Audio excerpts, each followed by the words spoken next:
My memories are very confused. There is even much doubt as to where they begin, for at times I feel appalling vistas of years stretching behind me, while at other times it seems as if the present moment were an isolated point in a gray, formless infinity. I'm not even certain how I'm communicating this message. While I know I am speaking, I have a vague impression that some strange and perhaps terrible mediation will be needed to bear what I say to the points where I wish to be heard. My identity, too, is bewilderingly cloudy. I seem to have suffered a great shock, perhaps from some utterly monstrous outgrowth of my cycles of unique, incredible experience.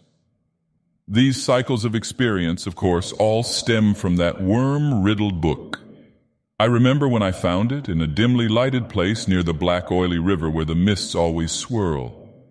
That place was very old, and the ceiling-high shelves full of rotting volumes reached back endlessly through windowless inner rooms and alcoves. There were, besides, great formless heaps of books on the floor and in crude bins, and it was in one of these heaps that I found the thing. I never learned its title, for the early pages were missing, but it fell open toward the end and gave me a glimpse of something which sent my senses reeling. There was a formula, a sort of list of things to say and do, which I recognized as something black and forbidden, something which I had read of before in furtive paragraphs of mixed abhorrence and fascination, penned by those strange ancient delvers into the universe's guarded secrets whose decaying texts I loved to absorb. It was a key, a guide, to certain gateways and transitions of which mystics have dreamed and whispered since the race was young, and which lead to freedoms and discoveries beyond the three dimensions and realms of life and matter that we know. Not for centuries had any man recalled its vital substance or known where to find it, but this book was very old indeed. No printing press, but the hand of some half-crazed monk had traced these ominous Latin phrases in uncials of awesome antiquity. I remember how the old man leered and tittered and made a curious sign with his hand when I bore it away. He had refused to take pay for it, and only long afterward did I guess why. As I hurried home through those narrow, winding, mist-choked waterfront streets, I had a frightful impression of being stealthily followed by softly padding feet. The centuried, tottering houses on both sides seemed alive with a fresh and morbid malignity, as if some hitherto closed channel of evil understanding had abruptly been opened. I felt that those walls and overhanging gables of mildewed brick and fungus plaster and timber, with fishy, eye-like, diamond-paned windows that leered, could hardly desist from advancing and crushing me. Yet I had read only the least fragment of that blasphemous rune before closing the book and bringing it away.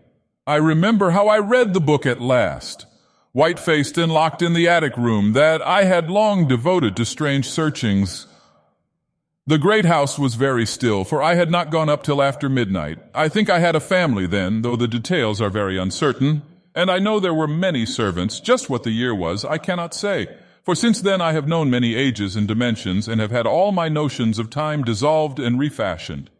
It was by the light of candles that I read. I recall the relentless dripping of the wax, and there were chimes that came every now and then from distant belfries. I seemed to keep track of those chimes with a peculiar intentness, as if I feared to hear some very remote, intruding note among them.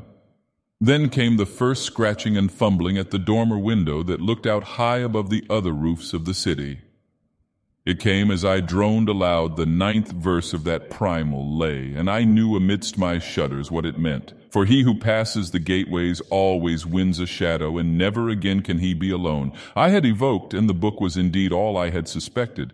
That night I passed the gateway to a vortex of twisted time and vision, and when morning found me in the attic room, I saw in the walls and shelves and fittings that which I had never seen before, nor could I ever after see the world as I had known it. Mixed with the present scene was always a little of the past and a little of the future, and every once familiar object loomed alien in the new perspective brought by my widened sight. From then on I walked in a fantastic dream of unknown and half-known shapes, and with each new gateway crossed, the less plainly could I recognize the things of the narrow sphere to which I had so long been bound. What I saw about me none else saw, and I grew doubly silent and aloof lest I be thought mad. Dogs had a fear of me, for they felt the outside shadow which never left my side.